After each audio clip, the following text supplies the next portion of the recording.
beaucoup Il d'entreprises... va peut-être se passer du côté du Moyen-Orient, de l'Asie, de ces pays-là. On pourrait imaginer qu'il y ait des systèmes obligataires qui s'institutionnalisent également côté Moyen-Orient, Russie, Iran, tous les pays avec lesquels nous n'entretenons pas forcément de très bonnes relations, et que le système de Bretton Woods soit sur le déclin. Très rapidement, une question sur la dette également, puisque nous sommes des pays qui sommes financés essentiellement par la dette. Standard & Poor's n'a pas abaissé la note de la France, Fitch l'a fait précédemment. Est-ce que ça a une réelle importance, l'abaissement ou pas de la note de la France ou d'un pays de l'Europe par Standard & Poor's ou Fitch? Nous n'avons aucune confiance à attribuer à ces agences de notation qui ont failli. D'ailleurs, elles auraient dû être beaucoup plus régulées par l'Union européenne, voire même contraintes. Alors, pour moi, ce n'est pas le sujet. Le sujet, c'est est-ce que nous sommes en mesure aujourd'hui de se remettre au travail, à la production, pour financer notre consommation. Oui, mais pour ça, il faut avoir des outils de production. Qui prête de l'argent à la France aujourd'hui? Quels sont les pays qui prêtent de l'argent? Nous avons un taux d'épargne à activer, je vous le disais tout à l'heure, avant que vous ne m'interrompiez. Nous avons un système bancaire qui n'est pas en état de financer la réindustrialisation, qu'il faut réformer.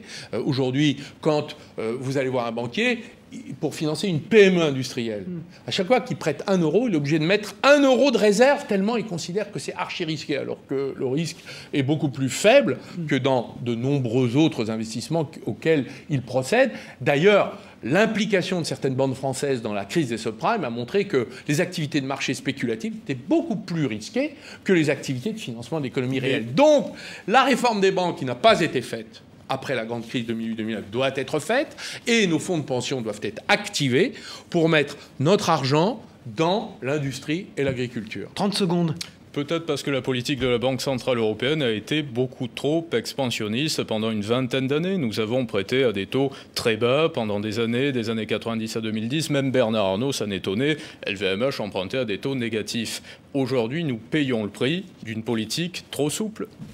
Écoutez, ce que je sais, c'est qu'aujourd'hui, l'augmentation des taux d'intérêt d'une façon très dure ne fait pas disparaître l'inflation. Peut-être à 5% dans mais ne fait pas disparaître l'inflation, parce que l'inflation, elle vient essentiellement d'une politique européenne qui est la politique de formation des prix de l'énergie, qui continue à produire des effets négatifs. Donc la hausse des taux d'intérêt, elle est en train de casser le secteur du BTP, de l'immobilier, des premières victimes, voilà, et de mettre par terre l'économie au lieu de résoudre le problème de l'inflation. Donc on est en train de se tromper de remède par rapport aux mots qui nous frappent. Merci Arnaud Montebourg. De géostratégie. Les banques centrales face au BRICS, un trimestriel qui est encore en kiosque pour quelques semaines. Merci. Merci à vous. Infiniment. Tom Benoît, directeur de la rédaction de Géostratégie. Dans un instant, Demet Korkmaz de TV5 Monde sur ce plateau. Bonjour Demet Korkmaz, nous passons